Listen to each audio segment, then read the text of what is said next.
pakai rasa lah. Apa keajaiban yang Kong Steven rasakan selama menggeluti bisnis ala Rasulullah? Daya tahan bisnisnya itu tinggi. Kita mau nggak percaya, saya buktikan sendiri. Artinya gini Ustaz, pandemi semua orang goyang. Ya kan, tadi kita cerita sampai tukang rujak aja sendiri kena efeknya. Karena karyawan kan nggak masuk kerja, yang nggak ada yang makan rujaknya. Selama pandemi ini Allah izinkan saya nambah 19 unit usaha. Kalau bertambah? Tambah. Saya nggak ada pengurangan karyawan, nggak ada pemecatan, nggak ada yang karyawannya jadi Senin Kemis, nggak ada, gaji pemotongan nggak ada, THR penuh, bonus penuh. Awalnya tuh punya kebun kopi, jadi jual mobil istri. Aduh, sedih banget tuh jadi. Berangkat dari 800 pohon. Dan hari ini alhamdulillah Allah udah titipin 240 hektar untuk kita kelola. Dengan sistem kebunnya Utsman Ibnu Affan, tanpa manajer, tanpa mandor, tanpa kepala kebun, tanpa kepala gudang.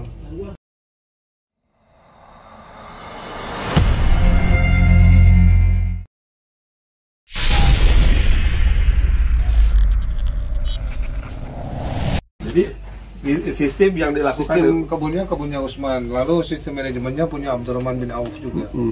Ya satu sistem manajemen yang juga nggak pernah bangkrut maksudnya sampai hari ini, dan daya tahannya tinggi, sustainability-nya sangat tinggi. Dan bayar seikhlasnya itu sebenarnya jasa brewingnya, karena kopinya udah kita sedekahin. Oh gitu. Jadi brewingnya, nah nanti orang bilang, karena bayar seikhlasnya main tubruk-tubruk aja nih. Enggak, kita pakai standar SCA, Specialty Coffee Association dari Amerika. Jadi brewingnya juga dengan cara yang benar. Even orang mau bayar 2.000 ya tetap kita brewing dengan cara yang baik. Yang bayar tadi itu yang $100. Iya. Ada ya? Ada 1,5 juta, ya brewingnya sama, proper, dengan cara yang baik. Dan mereka menghargai kopinya memang, ya alhamdulillah karena kita ekspor juga hari ini.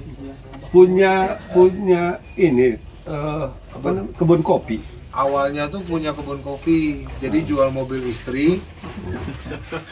Aduh, sedih banget tuh jadi. Berangkat dari 800 pohon.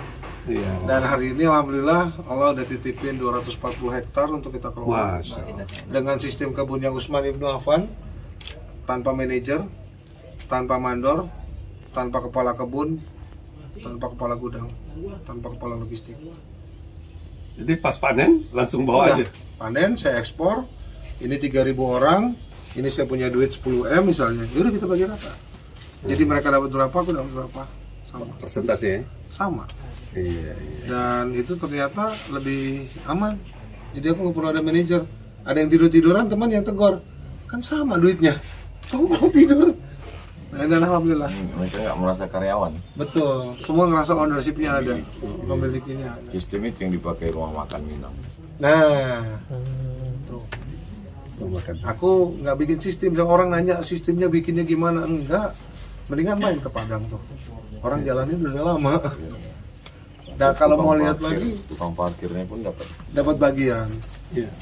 Nah, itu kan sebenarnya juga ya ujungnya di sana dengan Utsman Ibnu Affan sama. Jadi pertama membuat kedai kopi itu di mana? Di garasi rumah yang saya sewa. Modal kecil banget nyobain ini. Berapa tuh modal pertama? Modal pertama 40 jutaan. Tahun berapa mulainya kok? 2018 di garasi rumah yang kita sewa. Udah bikinnya di situ, di rumahnya kita roasting, di garasinya kita jualan kopi. Sekarang aset alhamdulillah udah hampir 25 miliar. Dan jalan begitu aja udah. Anak-anak muda sekarang kalau mau buka usaha yang prospek kira-kira apa? Yang prospek adalah yang mereka tekuni dan mereka kuasai. Kadang-kadang orang tuh bisnis cuman ikut-ikutan. Wih, orang jualan kue apem, ayo jualan. Padahal dia nggak tahu cara bikinnya, bahannya apa, bagaimana biar enak. Kalau kopi tadi memang Coach Steven menguasai kopi. Enggak, sarjananya di situ juga sih. Cuman menguasai ya. Iya, aku pikir kalau mau jalanin sunnah kan kebun nih. Kalau suruh nanam kurma aku nggak tahu. Paling gampang kopi mungkin ya waktu itu kan kepikiran. Ya sekarang kan juga ada, kita bikin wisdom tuh mengantisipasi kampung muslim yang beternak babi. Nah kan nggak bisa kita ceramahin babi itu haram, najis apa, kita kasih solusi kan. Nah aku lah punya sekarang Wisdom wisata domba. Mas Andi udah kesana nih. Jadi aku piarain domba, aku pelajari piara, tahu cara perkembangbiakannya, aku tawarkan. Mereka berhenti tuh piara babi, ganti domba. Dan sistemnya bagi hasil lagi. Setahun 1 ekor domba bisa 4 anak. Masya Allah. Alhamdulillah. Dan kampung-kampung babi itu tereliminasi dengan ini. Sebentar lagi Instagram aku habis lagi nih kayaknya nih. Karena pertama kali program di launching, Instagram utama hilang. Coach Steven ada buat training untuk anak-anak muda.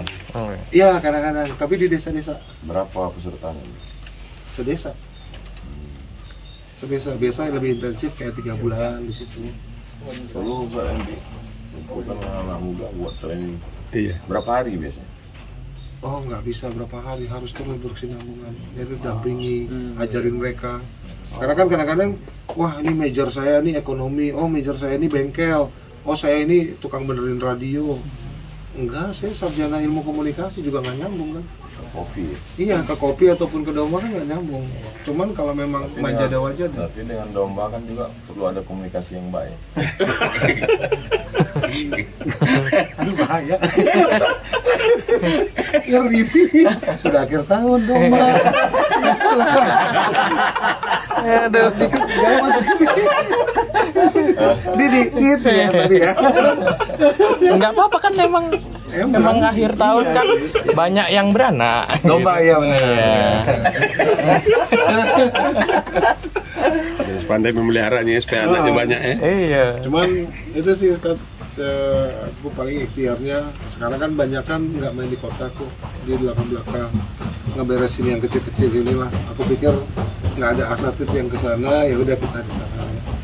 Dan dari sana alhamdulillah sekarang kayak plasma domba kita tuh untuk satu plasma grup ya, dia udah 1.200 ekor di sana. Awal dari 300 ekor. Ya, ekor. Kalau satu tanah 1 hektar itu dombanya bisa berapa ekor? Kandang mungkin ya. Kita bicara kandang. 1 ekor domba itu efisiensinya 1,5 meter persegi sampai 1,8. Dia mesti dikandangin terus. Iya, Bukan dikandangin. dilepas gitu bukan. Nanti dilepas itu ada fase sebelum beranak. Jadi ada fase kawin, nanti terus fase hamil 5 bulanan. Nah, nanti habis dia beranak selesai, dia nyusuin di sapi, kita lepasin lagi. Nanti baru masuk ke kandang kawin lagi. Pemasaran gimana? Pemasaran domba alhamdulillah nggak ada sepi-sepinya. Orang Nggak ada sepi-sepinya. Kita aja kurang supply. di mana? Jadi kita Kalau- tes di Garut sih. Kalau untuk Sumatera gimana cuacanya apa bisa? Bisa, itu kan bisa disesuaikan. Karena kan bentuk kandang juga kita sesuaikan. Jadi kandangnya mau modern. Kandangnya modern. Tapi sistem ternak dombanya yang dari dulu dari Rasulullah, dari sahabat. Bibitnya? Bibitnya banyak sekarang. Aku pakai bibitan kayak ini kan pakai Garut, terus pakai Dorper sama F1. Ya udah, kita main di situ aja pembibitannya. Yang penting bukan domba yang buat hias itu ya, domba yang pedaging. Bukan ada domba ya? Bukan. Aduh domba.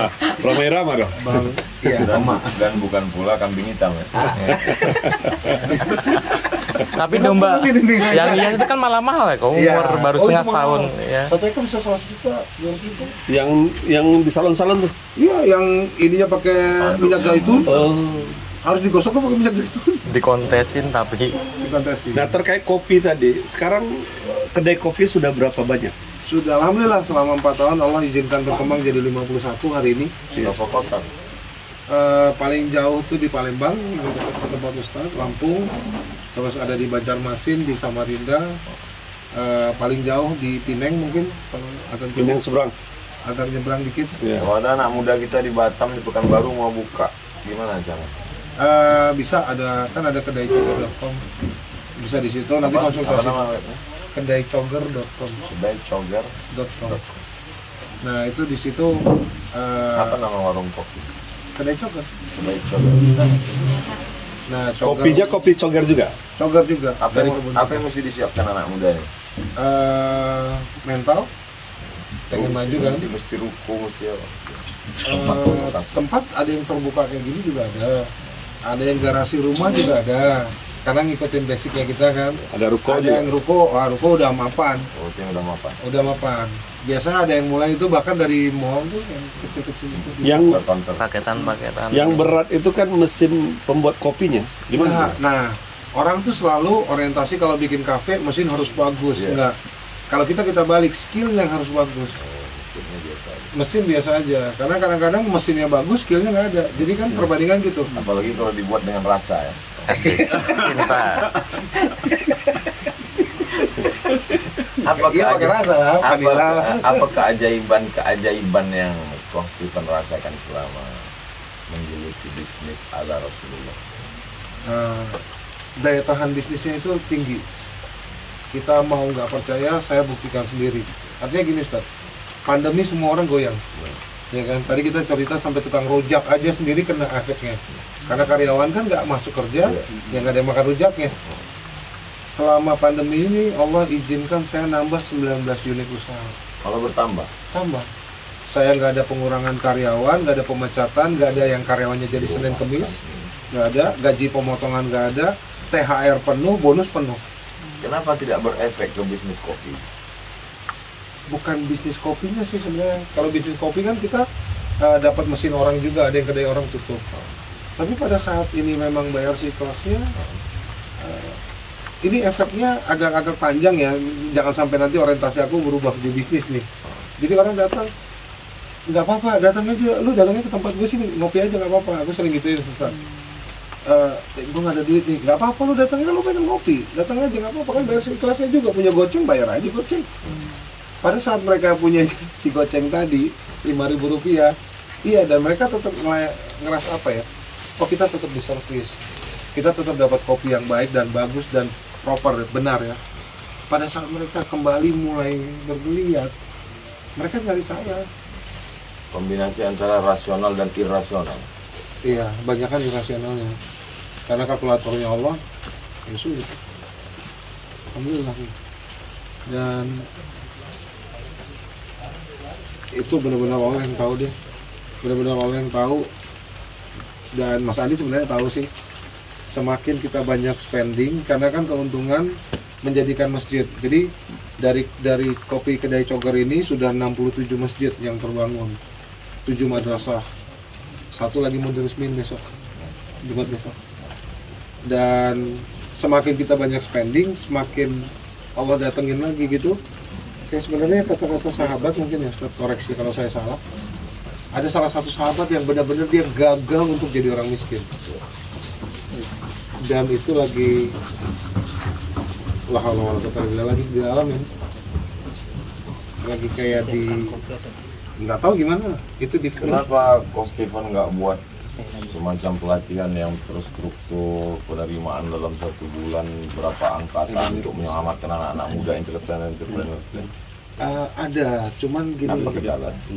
masyarakat kita tuh anak muda terutama itu satu dididik untuk jadi pekerja, bukan entrepreneur. Walaupun Lebih mereka suka jadi karyawan, betul, kita enforce mereka untuk jadi entrepreneur. nggak ada semangat. Betul, Oh, itu ya. dia maunya berangkat pagi, pulang sore, pakai seragam, ada yang merintah. Ini kerja apa dikerjain? Itu dikerjain. Dan iya itu akhirnya jadi Mentalnya gitu ya. mental karyawan. Terlalu lama dijajah Belanda. Belum hidup sih mereka sebenarnya. Darahnya, tapi dikotominya memang seperti itu. Jadi orang-orang mendingan gue ngelamar kerja di tempat lu kok jadi ngelamar kerja sih. Atau gen Coach Steven ini lain. Hah? Beda di mata ya. Cuman kalau sebenarnya aku sering bilang ke mereka, bikin kelas banyak Ustaz. Karena training untuk kopi sendiri bisa dicek deh di internet. Untuk satu sesi itu sekitar 2-3 juta. Satu sesi itu belum dapat sertifikat apapun. 9 sesi 1 sertifikat amatir. Di tempatku kan bayar seikhlasnya, tapi memang ruangannya terbatas. Maksudnya karena bayar seikhlasnya kan bruk aja kan orang. Pandemi Covid nggak boleh sama kementerian, adalah. Ya nggak boleh rame-rame. Jadi lebih kayak online training sekarang. Cuman ya itu kembali karena saya bilang modalnya bukan kamu punya duit dari papi kamu, bukan. Mental kamu sendiri untuk mau nggak jadi entrepreneur dan punya mental entrepreneur nggak. atau jangan diomelin orang. Yang pertama kali dibangkitkan mentalnya ya. Mentalnya ini yang lebih butuh ustadz-ustadz untuk mengisi mentalnya. Kalau kita kan lebih kayak pelatihannya. Tapi sekarang banyak juga masyarakat kita yang trauma dengan ustadz. Karena mentalnya dirusak ustadz.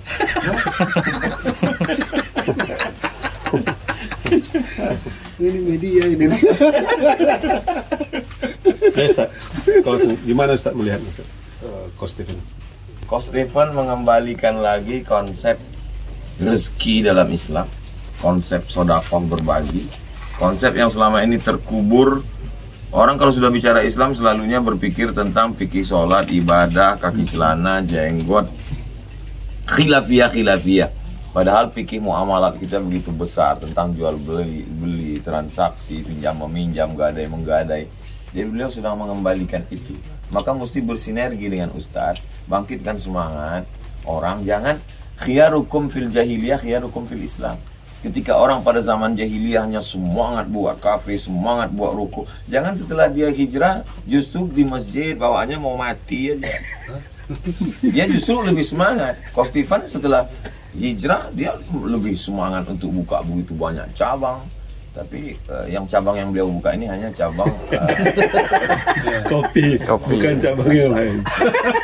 Walaupun beliau mampu kan, hanya saja mungkin di keberanian dan wah ini. Tapi kita tidak lurus. Jadi Ustadz mestinya menyampaikan at-tajir, seorang pedagang, as-soduq yang jujur, al-amin, amanah. Kalau dia serius menekuni entrepreneurship ini, dia kalau mati ma'an nabiyyin bersama para nabi, wasiddiqin bersama orang yang benar, wasyuhada bersama orang mati syahid, wassalihin. Itu terus kita katakan. Siapa yang pertama kali masuk surga? Orang kaya. Ana wa kafilul yatim. Siapa yang dekat dengan Nabi? Orang yang menyantuni anak yatim. Siapa yang bisa booking tempat di surga? Man bana masjidan. Itu terus dibangkitkan. Jangan yang kita sampaikan itu tempat yang paling baik adalah masjid, tempat yang paling jelek adalah pasar. Habis pasar kita. Jadi saya merasa connect dengan Coach Stephen. Allah itu lebih menyukai mereka yang berdagang dibandingkan nongkrong di masjid. Al-mu'minul qawiyyu, seorang mukmin yang kuat secara finansial, fisiknya, hartanya, imannya, khairun, lebih baik. Wa ahabbu ilallah, lebih dicintai Allah minal mu'minid dhaif, daripada mukmin yang lemah. Selalu dikambing hitamkan tasawuf. Orang tasawuf itu meninggalkan dunia, hanya berpasrah, tidak mau berusaha. Imam Junaid al-Baghdadi, induknya ulama tasawuf, dia punya ruku, jual pakaian. Dan dia kalau pagi pergi buka rukunya, kalau ada pedagang dia layani, kalau tidak ada dia sholat sunat. 400 rakaat, ada nggak ada pembeli, tutup pulang. Jadi dia tidak mengunci dirinya di rumah, dia tetap ke pasar. Supaya apa? Supaya nanti dia tidak dituntut di hadapan Allah. Apa yang sudah kau lakukan dengan kaki, tangan, otak, jantung, darah untuk berusaha mencari rezeki Allah Subhanahu wa Ta'ala. Dan Coach Stephen mengamalkan itu, tidak malu. Yang selama ini da'i ilallah, mengajak orang ke jalan Allah, tapi yang melakoninya justru Coach Stephen. Mudah-mudahan ini menjadi inspirasi buat anak-anak muda entrepreneur. Cuman yang saya harapkan ke depan dibuat pelatihan lebih terstruktur. 1 bulannya berapa, di Batam berapa, di Sumatera Utara, di Riau, sehingga lebih banyak lagi kita copy paste, kita cloning Coach Stephen ini. Oke. Tapi sebenarnya aku juga udah nyolong kan dari Abdurrahman bin Auf. Masya Allah. Metodenya kan ngambil semua dari sana. Tapi sebenarnya tinggal baca sih kalau yang anak muda, daripada bacaannya buku motivasi nggak jelas berbahasa Inggris. Bacaan di mana? Baca aja, baca riwayatnya Abdurrahman bin Auf, baca Utsman, baca sahabat-sahabat itu. Kalau ingin tahu informasi tentang kopinya di mana? Kedaicoger.com. Di apa ya, email websitenya. Oke guys, itu tadi bincang kita Tuan Guru bersama Coach Stephen. Ya guys ya, terima kasih. Assalamualaikum warahmatullahi wabarakatuh. YouTuber. Bisa tangan dengan situ. Oke. Karena baterai mau habis makanya. Wah, pantesan. Ikat. Iya. Sekarang lagi banyak promo. Yang Jadi video Ustadz Hani Boni ditawari mak-mak tadi udah keluar. Itu selisih 10 menit dari tadi selesai ngomong Ustaz di iya cepet banget. Sudah. Udah ngirim Udah. ya. Buat ketawa-ketawa sih parah sih. Sedang tausiah Ustadz Hani Boni ditawarin istri kan Langsung. lucu. Judulnya menarik. Tapi emang kegantengan tuh bahaya. Efek kegantengan. Ngeri kalau lu ganteng tuh.